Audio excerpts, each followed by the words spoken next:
ఆరాధించుట కొరకై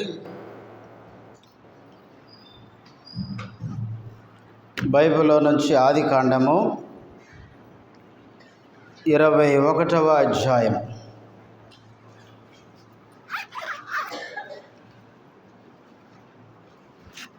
ఆదికాండము 21వ అధ్యాయము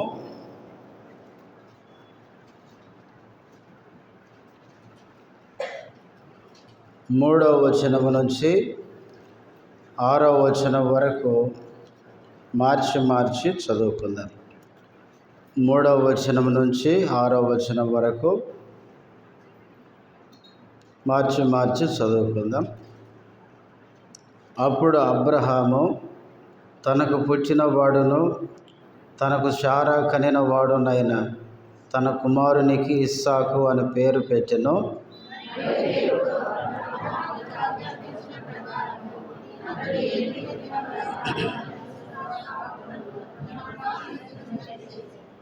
అబ్రహాము కుమారుడైన ఇస్సాకు అతనికి పుట్టినప్పుడు అతడు 100 ఏండ్ల వాడు.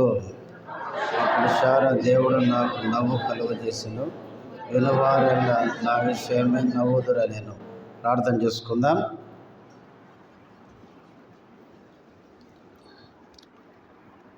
ప్రేమ కలిగిన తండ్రి, పరిశుద్ధుడైన దేవ, యేసుక్రీస్తు నామములో వందనములు, స్తోత్రాలు చెల్లిస్తుంటున్నాం. ఇంతవరకు పాటలలో మీరు చేసిన సహాయముకై వందనములు, స్తోత్రాలు చెల్లిస్తుంటున్నాం.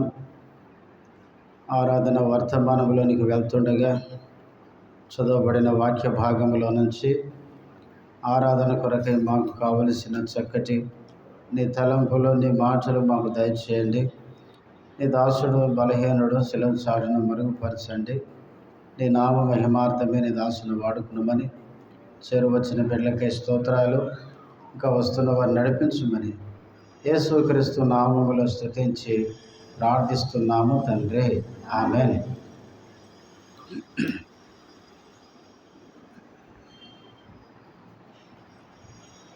ఆదికాండము 21వ అధ్యాయము 3వ వచనం. అప్పుడు అబ్రహాము తనకు పుట్టిన వాడును తనకు శారా కనిన వాడునైన తన కుమారునికి ఇస్సాకు అని పేరు పెట్టెను. అబ్రహాము శారాలకి దేవుడు కుమారునిచ్చాడు. ఆ కుమారునికి ఏం పేరు పెట్టారంట?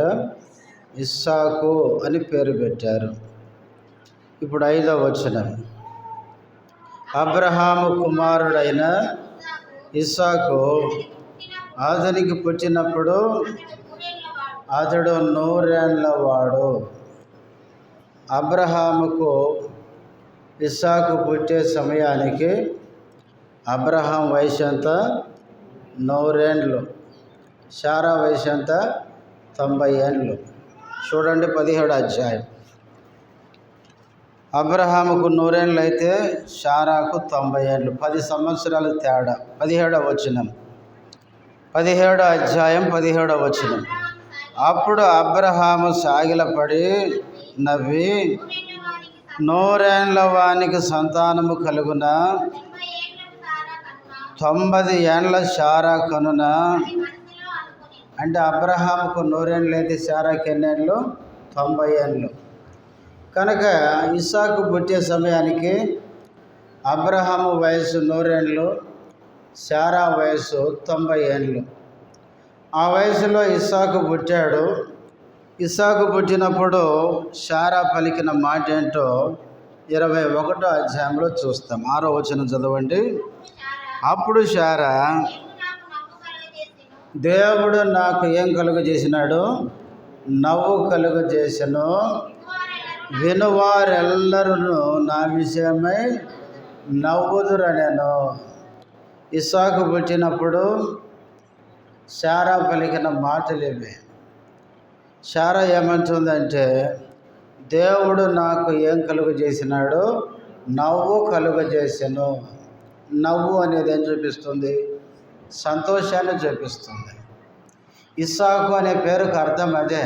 ఇస్సాకు అంటే అర్థం నవ్వు అని. కాబట్టి ఇస్సాకు పుట్టినప్పుడు శారా, దేవుడు నాకు నవ్వు కలుగజేశాను. నవ్వు అనేది సంతోషాన్ని చూపిస్తుంది. యోబు గ్రంథము 8వ అధ్యాయం. యోబు గ్రంథము 8వ అధ్యాయము 22వ వచనం.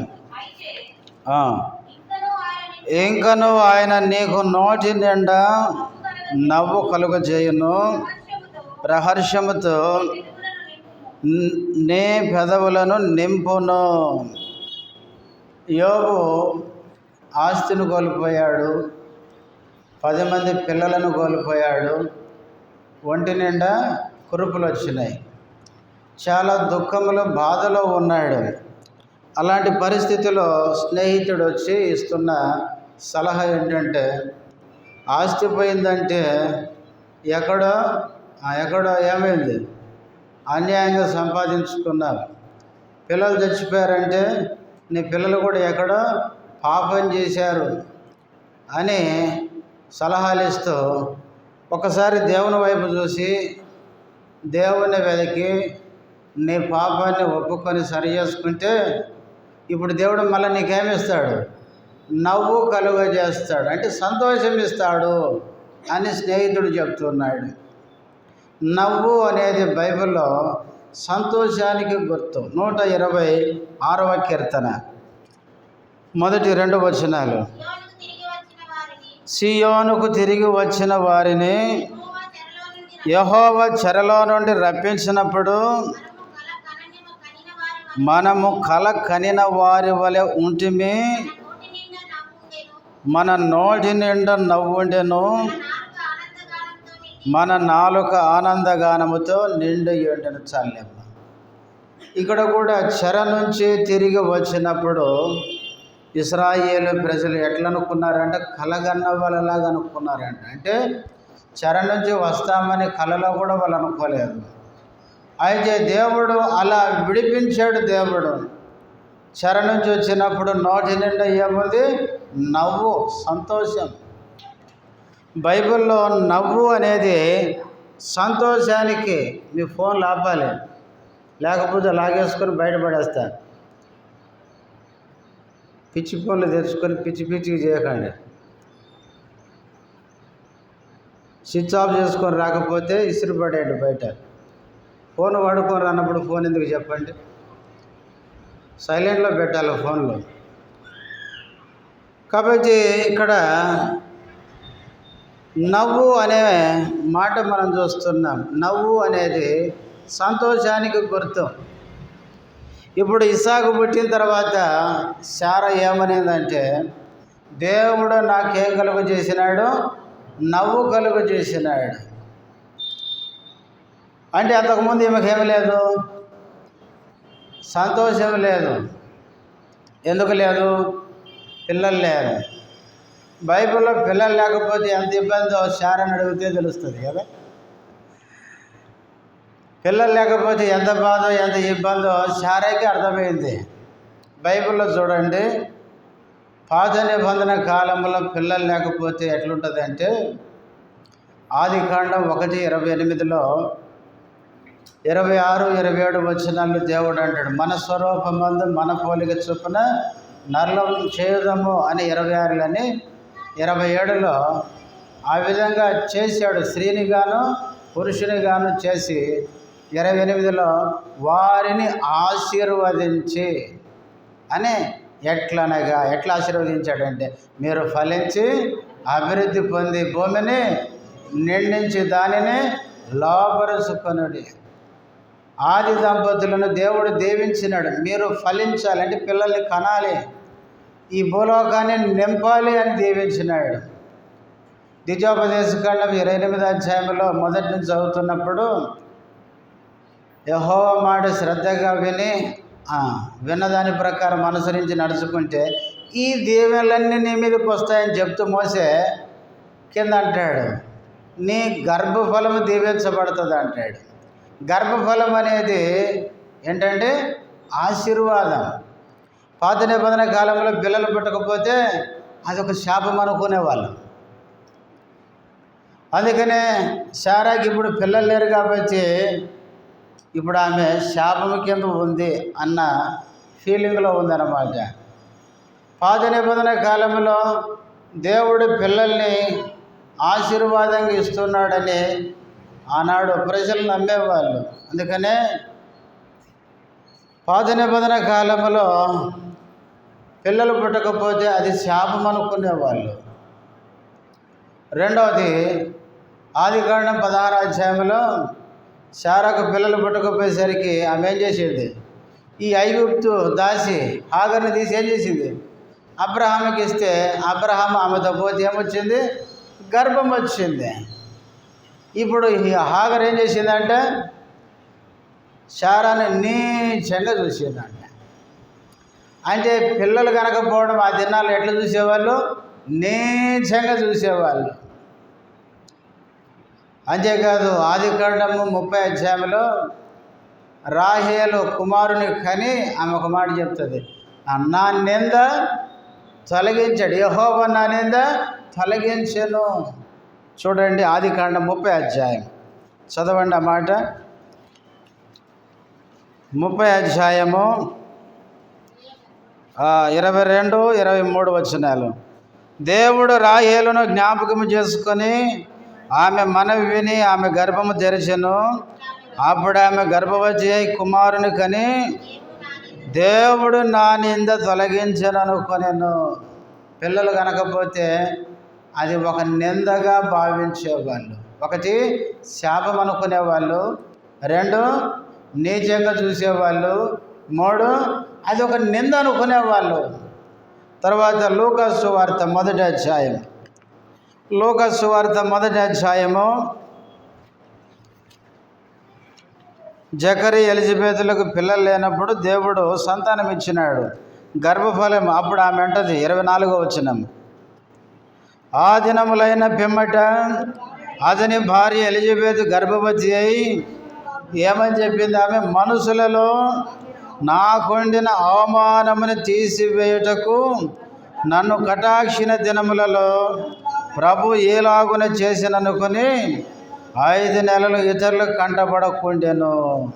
ఎలిజబెత్ గర్భము ధరించిన తర్వాత ఆమె ఏం చెప్పిందంటే, మనుషులలో నాకుండిన అవమానము అన్నాడు. ఇప్పుడు 4 పదాలు చెప్పుకున్నాం. ఒకటి శాపము, పిల్లలు కనకపోవడం అనేది పాత నిబంధన కాలంలో ఏమనుకునే వాళ్ళంటే దేవుడు ప్రజల్ని ఆశీర్వదించి ఫలించమన్నాడు కాబట్టి పిల్లలు లేరంటే ఆశీర్వాదం లేదు, శాపం అనుకునేవాళ్ళు. రెండవది మనుషులంతా నీచంగా చూసేవాళ్ళు. మూడవది అది నిందగా భావించేవాళ్ళు. నాలుగవది అది అవమానం అన్నమాట. వీటన్నిటిని బట్టి ఇప్పుడు శారాకి ఏమి లేదు చెప్పండి, సంతోషం లేదు. పిల్లలు లేని ఈ కారణాన్ని బట్టి ఆమెకు సంతోషం లేదు, నెమ్మది లేదు, హృదయం అంతా వేదన బాధతో నిండి ఉంది. అలాంటి పరిస్థితిలో ఉన్న ఆమెకి ఎవరినిచ్చాడు దేవుడు, ఇస్సాకునిచ్చాడు. ఎప్పుడైతే ఇస్సాకును దేవుడు ఇచ్చాడో అప్పుడు శారా పలికినమాట, దేవుడు నాకేం కలుగజేశాడు, నవ్వు కలుగజేశాను, నవ్వు కలిగించాడు అంట. నవ్వు అనేది సంతోషానికి గుర్తని చెప్పుకున్నాను. ఇప్పుడు శారా నవ్వుతుంది, సంతోషిస్తుంది, ఇస్సాకును చూసుకొని ఆనందపడుతుంది. శారా యొక్క సంతోషానికి కారణం ఎవరండి, ఇస్సాకు. ఈ ఇస్సాకు క్రొత్త నిబంధనకు వస్తే మన ప్రభు అయిన యేసుక్రీస్తుకి సాదృశ్యం. శారా ఇస్సాకు పుట్టక మునుపు ఎలా దుఃఖముతో వేదనతో నెమ్మది లేకుండా జీవించిందో యేసుక్రీస్తు మన హృదయంలో పుట్టక మునుపు, క్రీస్తు మనల్ని రక్షించక మునుపు, క్రీస్తుని రక్షకునిగా మనం అంగీకరించక మునుపు శారా ఎలా దుఃఖముతో ఉన్నదో మనం కూడా అలాగే ఉన్నవారం. ఒకప్పుడు మనకు కూడా సంతోషం లేదు, నెమ్మది లేదు. పాపాన్ని బట్టి శాపం, పాపాన్ని బట్టి మనం నీచులం, పాపాన్ని బట్టి నింద కింద ఉన్న వాళ్ళం, పాపాన్ని బట్టి అవమానం తెచ్చుకున్న వాళ్ళం. ఇలాంటి మన జీవితంలో నెమ్మది లేని పరిస్థితిలో దుఃఖము వేదనతో జీవిస్తున్నప్పుడు దేవుడు మనల్ని ప్రేమించి శారాకు ఇస్సాకుని ఇచ్చినట్లే మన కొరకు ఆయన ప్రియకుమారుడైన యేసుక్రీస్తుని ఇచ్చినాడు. ఆ యేసుక్రీస్తు ఈ లోకంలో జన్మించడం ద్వారా, ఈ లోకంలోనే కాదు మన హృదయంలో జన్మించడం ద్వారా మనకు కూడా ఏం కలిగింది? నోటి నిండా నవ్వు కలిగింది, సంతోషం కలిగింది. ప్రియులారా, ఈ ఉదయకాల సమయంలో ఇస్సాకు జన్మించడం ద్వారా శారాకు సంతోషం కలిగినట్లే మన ప్రభు అయిన యేసుక్రీస్తు ఈ లోకంలో జన్మించి మనల్ని రక్షించడం ద్వారా మనకు కూడా సంతోషాన్ని కలిగించిన మన ప్రభువును మనం ఏం చేయాలి? స్తుతించి ఆరాధించాలి. యేసుక్రీస్తుకి ఇస్సాకు ఎవరంటే సాదృశ్యం, ముంగుర్తు అన్నమాట. ఇస్సాకులో ఉన్న లక్షణాలన్నీ దాదాపుగా యేసుక్రీస్తులో మనకు కనపడతాయి. ఇస్సాకును యేసు ప్రభును పోల్చామనుకోండి, ఇస్సాకుకి యేసు ప్రభుకి దగ్గర సంబంధం ఉంటుంది. ఉదాహరణకి కొన్ని మాటలు పూర్తి చేసి ముగించుకుందాం. మొదటిది, ఇస్సాకు ఎవరంటే వాగ్దాన పుత్రుడు. ఇస్సాకు పుట్టకముందే అబ్రహాముకు దేవుడు ఏం చేసినాడు? వాగ్దానం చేసినాడు. నీకు సంతానం ఇస్తాను అని ఏం చేసినాడు? వాగ్దానం చేసినాడు. వాగ్దాన ప్రకారమే ఎవరు పుట్టారు?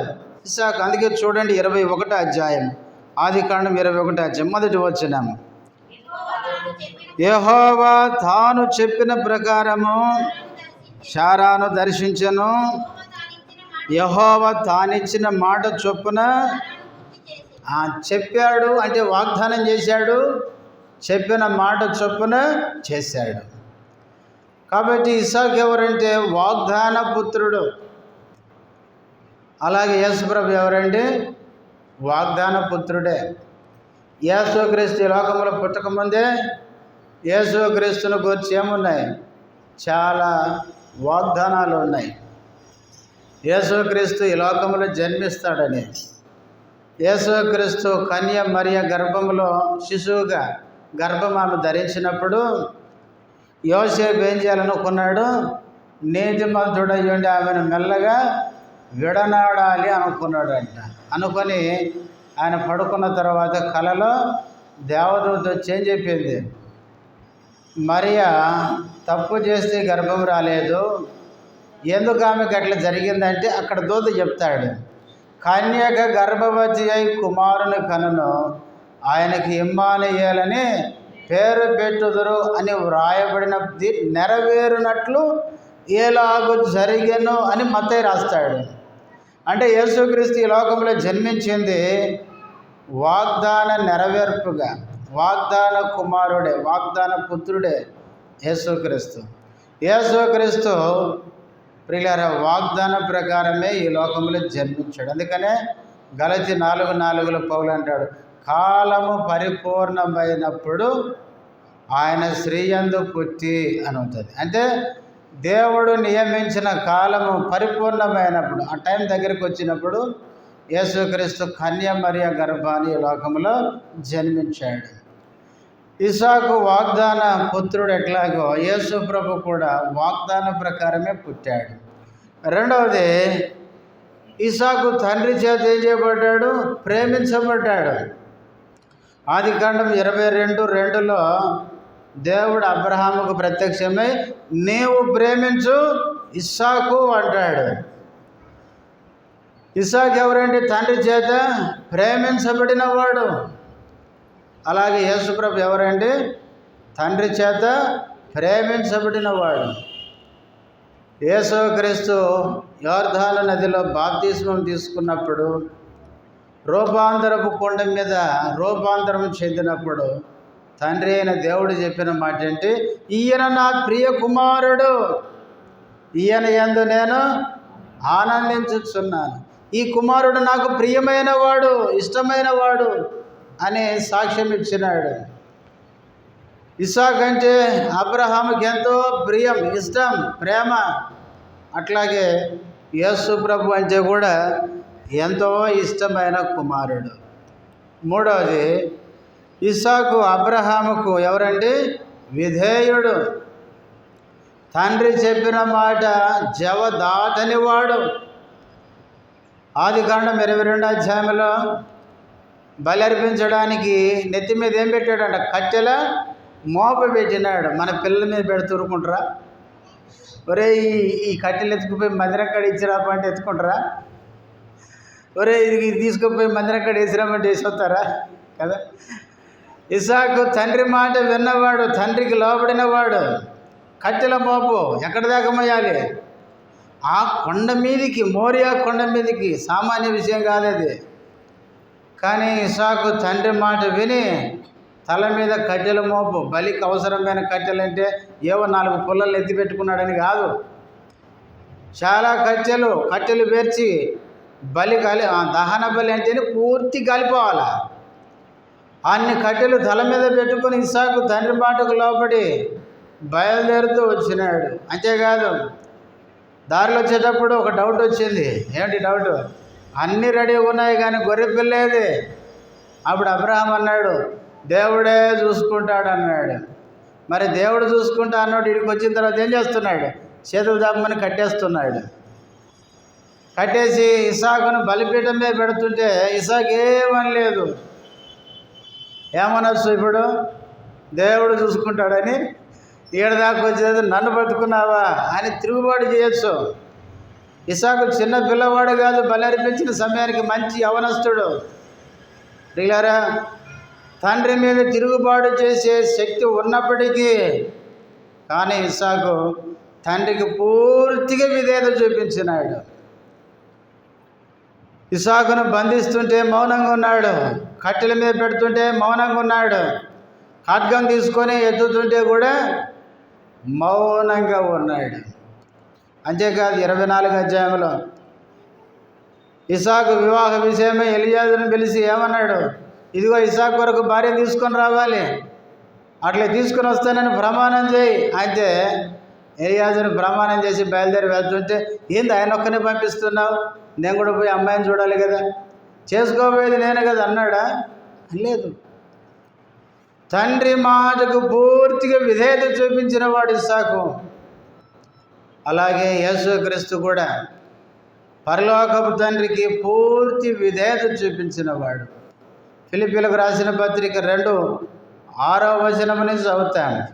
ఆయన దేవుడి స్వరూపము కలిగిన వాడై ఉండి దేవునితో సమానముగా ఉండుట విడిచిపెట్టకూడని భాగ్యముని ఎంచుకొనలేదు కానీ మనుషుల పోలికలో పుట్టాడు, దాసుని స్వరూపము ధరించుకున్నాడు, తానే రిక్తునిగా తగ్గించుకున్నాడు. ఎంతగా అంటే శిలువ మరణము పొందునంతగా విధేయత చూపిన వాడు అని ఉంది. యేసుక్రీస్తు ఎంత విధేయత అంటే, ఈ భూమి మీద ఉన్నంత కాలంలో చాలామంది తప్పుడు బోధకులు, కొంతమంది యేసుప్రభు చూసినావా అన్నీ నా తండ్రి చెప్తేనే చేస్తాడు అంటే ఆయన శాతగానోడు.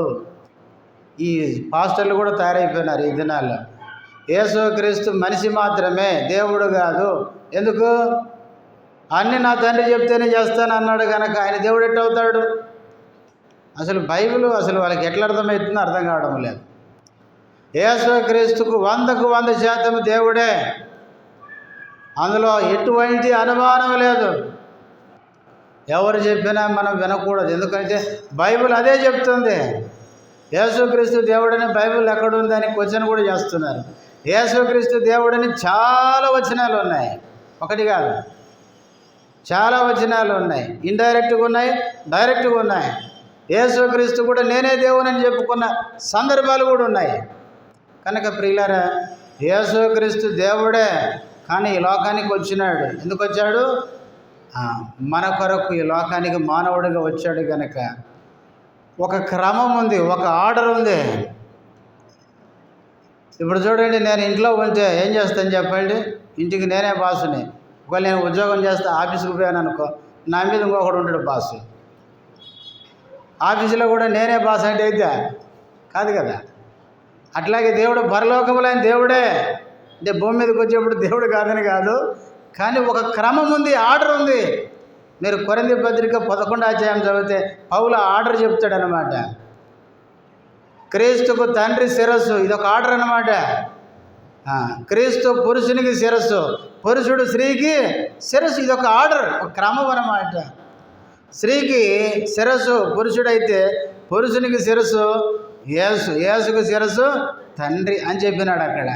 అందుకని యేసు ప్రభు భూమి మీద ఉన్నంత కాలం ఆయన ఏమంటాడంటే, నా ఇష్టం నేను నెరవేర్చుకోను, నా తండ్రి ఏదైతే చెప్తాడో ఆయన చిత్తమే చేస్తాను అన్నాడు. చివరికి గెత్సేమనే తోటలో కూడా యేసు ప్రభు ఏమన్నాడు, తండ్రి ఈ గిన్నె నా యొద్ద నుండి తొలగించు అన్నాడు. వెంటనే అన్నాడు, నా ఇష్టం కాదు నీ చిత్తమే అన్నాడు. యేసుక్రీస్తు సంపూర్ణంగా విధేయత చూపించినాడు. ప్రియులారా, ఇస్సాకు ఏ విధంగా అబ్రహాముకు విధేయత చూపించాడు, యేసు ప్రభు సంపూర్ణంగా తన తండ్రికి విధేయత చూపించిన వాడు. ఇక 4వది, ఇస్సాకు జగడమాడని వాడు. ఆదికాండం 26వ అధ్యాయంలో ఫిలిస్తీన్లు ఏం చేశారు, ఫిలిస్తీన్ల దేశంలో ఉండి కరువు కాలంలో విత్తనం వేసి ఏం పంట తీసిండంట, కరువు కాలంలో 100 అంచెల పంట. అప్పుడు ఫిలిస్తీన్లకు ఏం కలిగింది, అసూయ కలిగింది. అసూయ కలిగితే ఏం చేస్తారు, తట్టుకోలేకపోతే నష్టం చేస్తారు కదా. అందుకే ఇస్సాకు బావులన్నీ పూడి చేసిరంట. పూడి చేసి నువ్వు ఇక్కడి నుంచి వెళ్ళిపో అంటే ఇస్సాకు వాదం పెట్టుకోవచ్చు, ఏమని, మా అబ్రహాం తవ్విన బావులు ఇవని, మా పితరుడు అబ్రహాము తవ్వించిన బావులని వాదన పెట్టుకోవచ్చు, కానీ వాదించలేదు. అక్కడి నుంచి దూరం వెళ్ళిపోయినాడు, జగడమాడలేదు అని ఉంది అక్కడ. అలాగే క్రొత్త నిబంధనలోకి వస్తే యేసుప్రభు ఎవరండి, జగడమాడని వాడు. వీధిలో కేకలు అరవడంట. చూడండి మత్తయి సువార్త 12వ అధ్యాయం, ఆ వచనం చదువుదాం. 12వ అధ్యాయం ఎన్నో వచనమమ్మ, 19వ వచనమా. ఈయన జగడమాడడు, కేకలు వేయడు, వీధులలో ఈయన శబ్దం ఎవనికి వినపడదు. చాలేమ్మ. యేసు ప్రభు కూడా జగడమాలేదు, ఎవరి మీద జగడాలు పెట్టుకోలేదు. ఈ రోజుల్లో మనము యేసును మాదిరిగా తీసుకోకుండా జగడాలు పెట్టుకుంటాం కదా, చిన్నదానికే. అది మన ఇంటికి వచ్చేది కాదు, కూటికి వచ్చేది కాదు, గుడ్డకు వచ్చేది కాదు. ఎవరిదో ఎక్కడిదో తెచ్చి మనం పోయి నాదిది నాదిదిని పోట్లాడి జగడాలు. ఎవరు అంటారు కదా, గట్టు పంచేది కదరా నాయన ఇదని, మనకు వచ్చేదే లేదు ఆడ ఏది, అనవసరమైన జగడాలు. కాబట్టి యేసు ప్రభు ఎన్నడూ జగడమాలేదు, కేకలు వేయలేదు, అరవలేదంట ఆయన. కాబట్టి యేసు ప్రభు కూడా జగడమాలేదు, ఇస్సాకు జగడమాలేదు, యేసు ప్రభు కూడా జగడమాలేదు. అంతేకాదు ఇస్సాకు తన జీవితం ద్వారా తల్లిదండ్రులు ఏం చేశాడు, సంతోషపెట్టాడు. ఇప్పుడే చదువుకున్నాం కదా 21వ అధ్యాయం 6వ వచనంలో, ఇస్సాకు పుట్టినప్పుడు శారాకి ఏం కలిగింది, నవ్వు. తర్వాత కిందికి చదివితే ఇస్సాకు పెరిగి పెద్దవాడైనప్పుడు అబ్రహాం ఏం చేశాడు, విందు. విందు అనేది ఏం చూపిస్తుంది, సంతోషం. లోక సువార్త 15వ అధ్యాయంలో తప్పిపోయిన కుమారుడు తిరిగి వచ్చినప్పుడు తండ్రి అంటాడు, ఏమంటాడు, క్రొవ్విన దూడను వధించండి, మనం విందు చేసుకొని తిని సంతోషపడదామంటాడు. విందు అనేది సంతోషానికి గుర్తు. అబ్రహాము శారాలు ఇస్సాకును బట్టి సంతోషించారు. అలాగే యేసుక్రీస్తు జీవితాన్ని బట్టి తండ్రికి ఏం కలిగిందండి, సంతోషం. అందుకే సామెతల గ్రంథములు సొలొమోను అంటాడు, జ్ఞానము కలిగిన కుమారుడు తన తండ్రిని సంతోషపెట్టును, బుద్ధి లేని కుమారుడు తల్లిదండ్రులకి ఏం తెస్తాడంట, అవమానం తెస్తాడంట. కాబట్టి యేసు ప్రభు ఆయన జీవితం ద్వారా తండ్రికి సంతోషం, యేసుక్రీస్తు సంతోషాన్ని తీసుకుని వచ్చాడు. ఇప్పుడని చెప్పుకున్నాం, 5 చెప్పుకున్నాం. 1 వాగ్దాన పుత్రుడు, 2వది ప్రేమించబడిన కుమారుడు, 3వది విధేయుడు, 4వది జగడమాడినవాడు, 5వది తల్లిదండ్రులను సంతోషపెట్టినవాడు. చివరిగా అబ్రహాముకు ఇస్సాకు ఎవరండి, ఏకైక కుమారుడు, ఒక్కడే కుమారుడు. అప్పటికి ఇస్మాయిల్ ఇంట్లో నుంచి ఏం చేయబడ్డాడు, వెళ్ళగొట్టబడ్డాడు. 21వ అధ్యాయంలో ఎలగొట్టబడ్డాడు. 22వ అధ్యాయంలో దేవుడు అంటాడు, నీవు ప్రేమించే నీకు ఒక్కడై ఉన్న ఇస్సాకును అంటాడు. అబ్రహాముకు ఇస్సాకు ఒక్కడే నిజమైన కుమారుడు, వాగ్దాన పుత్రుడు. అందుకనే యేసుక్రీస్తు కూడా తండ్రికి ఎవరండి? ఒక్కడే, అద్వితీయ. అందుకే యోహాను సువార్త 1:18 అద్వితీయ కుమారుడు అని ఉంటుంది. అద్వితీయ అంటే ద్వితీయ అంటే సంస్కృతంలో రెండు అని, అద్వితీయ అంటే రెండు కాదు ఒకటి అని. యేసుక్రీస్తు ఒక్కడే తండ్రికి కుమారుడు. అయితే ఆ ఒక్క కుమారుణ్ణే ప్రియులారా మనల్ని ప్రేమించి మన కొరకు ఏం చేశాడు? ఆయన ఈ లోకానికి పంపించాడు. శారాకు నవ్వు కలిగించడానికి, సంతోషాన్ని ఇవ్వడానికి దేవుడు ఇస్సాకునిచ్చినట్లే యేసుక్రీస్తును తండ్రి అయిన దేవుడు మనం సంతోషించడానికి, పాపం నుంచి విడిపించబడి, శాపం నుంచి విడిపించబడి, హృదయంలో ఆనందం సంతోషం కలిగి సంతోషంతో జీవించడానికి ఆయన కుమారుడైన ఏకైక కుమారుని ఈ లోకానికి పంపించున్నాడు. ఆ యేసుక్రీస్తు కూడా మనల్ని ప్రేమించి ఏం చేశాడంట? ఆయన ఎదుట ఆనందం ఉందంట. హెబ్రీ పత్రికలో ఉంది. ఆయన ఎదుట ఉన్న ఆనందము కొరకై అవమానమును ఏం చేశాడు? నిర్లక్ష్య పెట్టాడంట. శిలువలో యేసుక్రీస్తుకి అవమానం జరిగింది. యేసుక్రీస్తును పట్టుకొని ఏడ్చుకుపోతున్నారు. ఎంత అవమానం! వాస్తవంగా యేసును ముట్టుకుంటేనే పెద్దలైన కరెంట్ ఉంటుంది చూడండి, దానికంటే పవర్ ఆయన. ముట్టుకుంటే ఇంకా అంతే, బూడిద కూడా దొరకదు. అంత పవర్ఫుల్ యేసు ప్రభు. కానీ ముట్టుకున్నారు. ఎందుకంటే అనుమతించాడు మన రక్షణ కొరకై, మన పాపం నుంచి విడుదల పొందడానికి. యేసుక్రీస్తు అంతగా తగ్గించుకున్నాడు. ఆయన పట్టుకొని ఈడ్చుకుపోతుంటే ఈడ్చుకుపోవడానికి ఇష్టపడ్డాడు. ఆయన కొడుతుంటే మౌనంగా ఉన్నాడు, ఉమ్మేస్తుంటే మౌనంగా ఉన్నాడు, వెంట్రుకలు పెరుగుతుంటే మౌనంగా ఉన్నాడు. ఎందుకు అంటే ప్రియులారా, ఆయన ముందు ఏం కనపడుతుంది? ఆనందం. ఏంటి అనుకున్న ఆనందం? నీవు నేను రక్షణ పొందడం. మనం రక్షించబడితే మన ప్రభువుకు ఆనందం. లోకాసు సువార్త 15:7 అంటాడు, ఒక్క పాపి మారు మనసు పొందితే పరలోకములో ఆయనకి సంతోషం. మనం రక్షించబడి సంతోషించడానికి యేసుక్రీస్తు అవమానాన్ని పొందాడు.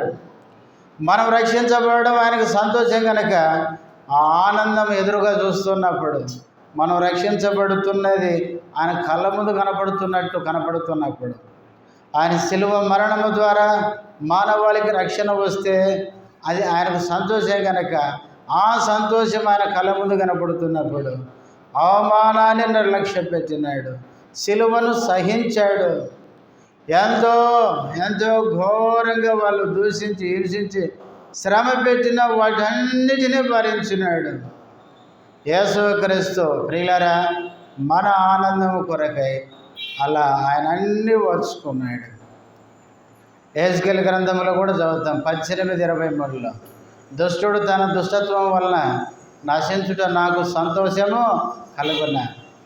దేవునికి దుష్టులు చనిపోతే సంతోషం కాదు, వాడు ప్రవర్తన దిద్దుకొని మారు మనసు పొందితే దేవునికి సంతోషం. కాబట్టి యేసుక్రీస్తు మనల్ని రక్షించి మనకు ఆనందం సంతోషం ఇవ్వడానికి యేసుక్రీస్తు ప్రియులారా మానవుడికి ఈ లోకానికి వచ్చినాడు. ఆయన శిలువలో మన కొరకు మరణించినాడు, చనిపోయి తిరిగి లేచినాడు. ఆయన శిలువ మరణము ద్వారా మనల్ని రక్షించి ఈరోజు మన నోటికి ఏమిచ్చాడు? నవ్విచ్చాడు. ఎంత ఆనందం అంటే పేతురు మొదటి పత్రిక 1:8-9 ఉంటుంది. చెప్పన సఖ్యమును మహిమాయుక్తమునైన సంతోషం అంట. అంటే చెప్పలేమంట దాన్ని. ఆనందాన్ని ఎవరు ఎక్స్ప్లెయిన్ చేయలేరు. కొన్నిసార్లు అంటాం కదా, పలానా రోజు నీకు జాబ్ వచ్చింది, అప్పుడు నీ ఫీలింగ్ ఎట్లా ఉందంటే ఏం చెప్తారు? నా నోడితే చెప్పలేనండి, అప్పుడు నాకున్న ఫీలింగ్ అంటారు చూడండి.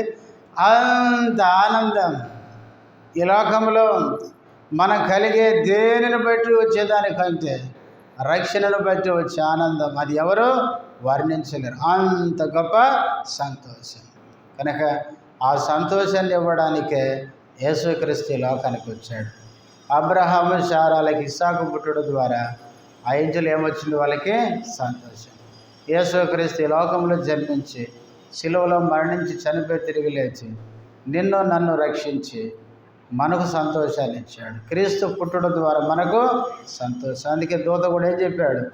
ఇదిగో ప్రజలందరికీ కలుగుబో మహా సంతోషం, గ్రేట్ జాయ్ అని ఉంటుంది బైబిల్లో. గొప్ప సంతోషం. దేవుడు మహా సంతోషాన్ని దేవుడు మనకి ఇవ్వడానికి వచ్చాడు. కనుక అట్టి సంతోషాన్ని మనల్ని రక్షించి మనకిచ్చిన మన ప్రభువును మనం ఏం చేయాలి? స్తుతించి ఆరాధించాలి. అందరు లేచి నిలబడి వచ్చిన